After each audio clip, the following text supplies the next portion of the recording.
Hello and welcome to another video. So today we're taking a look at Daria. This was recommended by Gingermaru. It really looks like a fun deck, honestly. It was all spells, you know, spell Daria. You're not really relying too much on tempo. You're mainly looking for big board floods that really just limit your opponent's plays and then restock you in the following turn. So it's actually really enjoyable to play, and it's doing extremely well in the current meta, at least from my testing and from what I've seen from other players.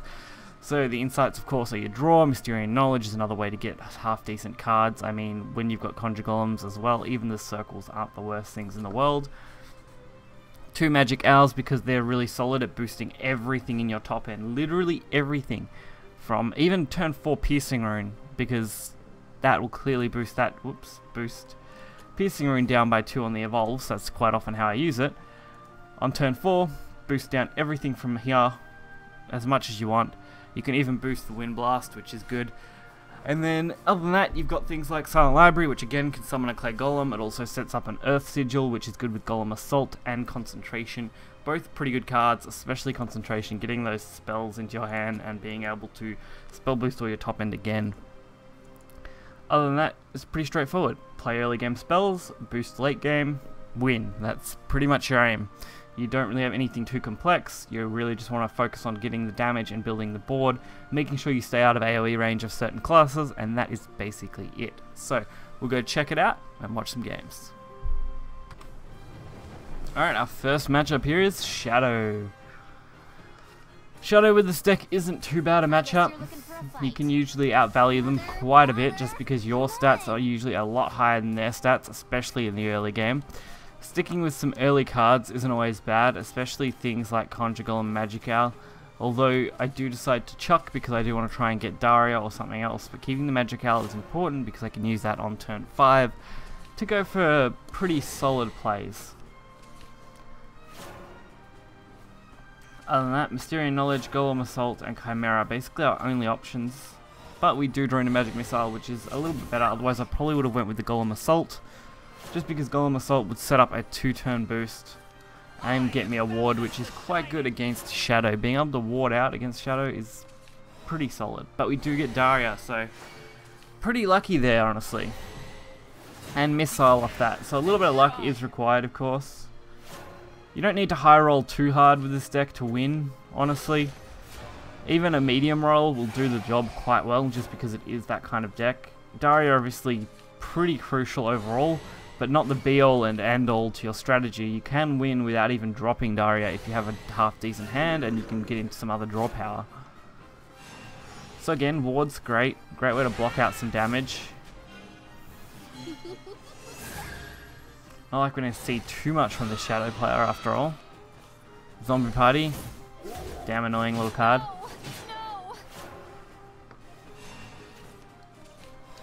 But our Owl is now playable, which is going to open up a few good options. Owl boost our board. Probably should have used Insight first though, just because the Insight would then have whatever it pulls could be boosted. Luckily it's not a boostable card anyway, but that would have been order of operations that was better.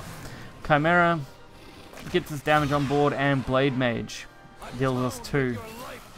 So, we have 10 damage on board, we have a Daria at 1, a Wind Blast to clear whatever we want, and a Consecration if we actually want to just draw more cards. And it's only turn 5.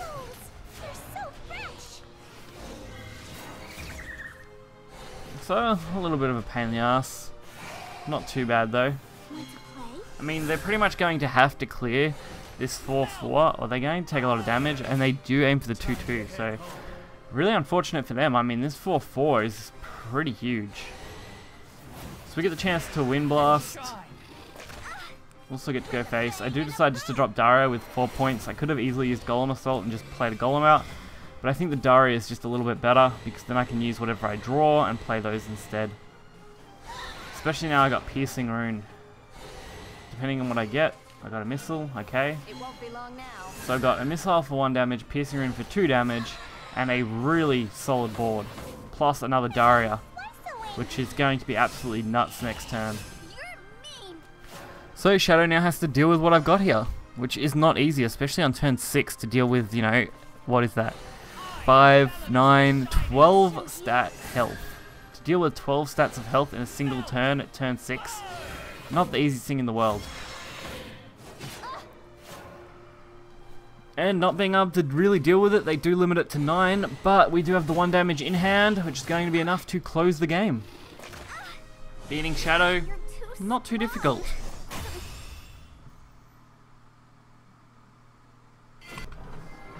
Alright, and following up that last game, we have Portal. Still one of my favourite classes, Portal. I can't wait to see what happens with the expansions. It'll be really interesting to see how it changes and evolves as time goes on. But Magic Owl, Magic Missile, and Blade Mage, all cards I'm actually reasonably happy with. But we do decide to drop the Blade Mage in favour of something else. Really looking for either a Daria or Chimera that would be better to spell boost. Unfortunately, Oglet isn't quite what I was looking for, but its stats are enough. And we end up drawing a Blade Mage anyway, so we're basically just, you know, same position we were in, but a little bit better. Because now we have 2 spell boostable cards and draw. So we have Conjure Golem and Golem Assault. They are playing Flower Doll, which means it's probably puppet focused. So it means I'm pretty safe just to drop the Golem Assault, especially since now I can spell boost 3 things. And we're not going to be able to play Magic Owl till 5 anyway, so this way I have a really nice turn 4 play in Conjure Golem and is it Conjure Golem and Conjure? It can't be Conjure Golem and Conjure Golem. Conjure Guardian and Conjure Golem. There we go. And then following that turn up, Magic Owl actually makes, you know, 3 of my other cards all playable for basically nothing. And that's going to be absolutely a crazy turn, whether they clear this board or not.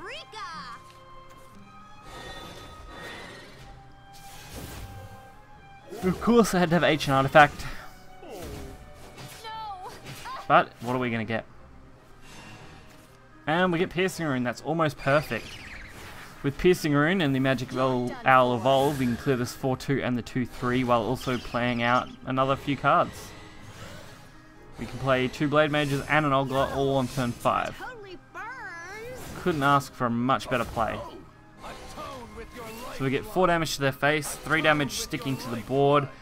Portal isn't going to be able to remove this very easily either. This is why Daria is doing so well. It's just got boards that are hard to remove. Dragon is really the only thing that could easily remove Daria, and even that deck isn't doing that well against this one because Daria is just so much more aggressive than Dragon. I mean, Dragon just doesn't really have what it takes to completely remove Daria unless they get lucky and Daria gets unlucky. From what I've seen and what I've kind of tested so far, Daria only really lose to either 1, bricking, or 2, versus another Daria deck. At least in the current meta with what decks are around.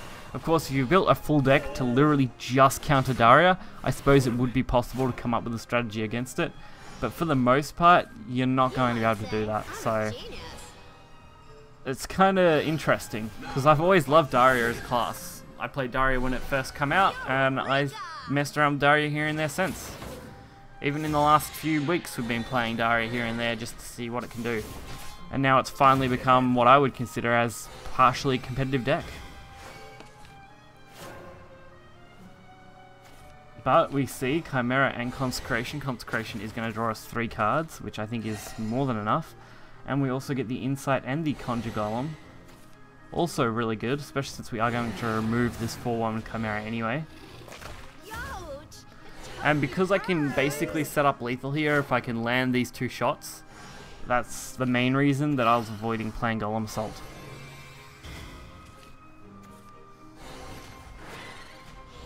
But it looks like Golem Assault is going to probably come down this turn instead. Especially since they are going to clear this. So Golem Assault is going to give me a few more golems. We're going to be able to play at least 1 of them this turn, which I think is really solid. And since we still haven't evolved, that Piercing Rune plus Blade Mage is going to be at least 5 damage with this amulet on board. So I'm really quite happy with that, especially since I can play basically 2 more Conjure Golems this turn as well. But we do get Knowledge, so it's nice to see what we can get out of that. Missile, I'll take it, I'll take it. It's solid. So with that, we can pretty much play the Blade Mage out. I decided to not go with the Evolve here, just because I didn't feel like I needed it. There's nothing on board. I could have pushed only an extra 1 damage, so it wasn't really worth it. And they end up conceding anyway, which is pretty fortunate. And my final matchup, Dragon. God Almighty. The pain in the ass dragon. Bow before Dark Dragoon, ruler of the skies. So, Silent Laboratory and Ugly decide to drop. We keep the Frozen Mammoth because I really want to be able to play that, even if I have to drop it on 3. I'll play it, otherwise if I get other better cards, I can hold it off and just kind of play it last. It does make some plays a little awkward, but it should be fine. And we end up drawing Ogla and Golem Assault anyway, which actually gives us a turn 2 play. Especially if we don't draw anything else. But we draw Insight. Luckily I'm probably going to save that till next turn, because now I can actually just use Conjure Golem and Insight on the next turn, instead of playing the Frozen Mammoth, even though it might have been worth playing it then. But when I can instantly follow up with Magic Owl and Piercing Rune in the next turn, I didn't really see the need to.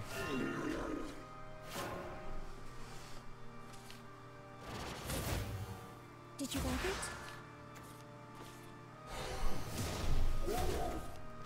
So they do drop Dragoon Scyther.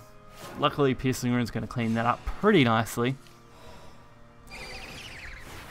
Plus we're going to boost all of this, so we can actually drop Ogla and Blade Mage along with this Owl, which that's 4 damage this turn, plus a board that can't easily be removed turn 5, especially when you consider that Dragon can't play its Salamander until 6. So they're not easily going to remove this, and Daria is also set up for next turn if we want it, or we can just drop Frozen Mammoth and Silent Laboratory, sorry, and then Daria. There's a lot more where that came from. Dragoon Scyther, okay, I'll accept your Dragoon Scyther, not that I really have a choice. And we get Magic Missile, which is going to have to be the play, because removing that 4-1 is better than not removing it. And we'll drop Frozen Mammoth now, planning for a Daria on next turn. If we want to, we could probably play Golem Assault and then play Daria, but that would kind of be pointless, so we'll just have to wait and see how things play out a little. We may just drop the Daria and then keep the other 2 play points. So they're going to trade and heal. Not to be unexpected, I guess. I wish I now had a Piercing Rune or something to remove that 5-2. It would be a lot more effective than having to send something big into it. And we go with the Silent Laboratory and the Daria. Probably not the right move, but the one that I was comfortable doing, so why not? Yeah, see, I could have ended up having Piercing Rune and just cleared that 5-2 instead of having to, you know, basically ram this Daria into it, which would have been better.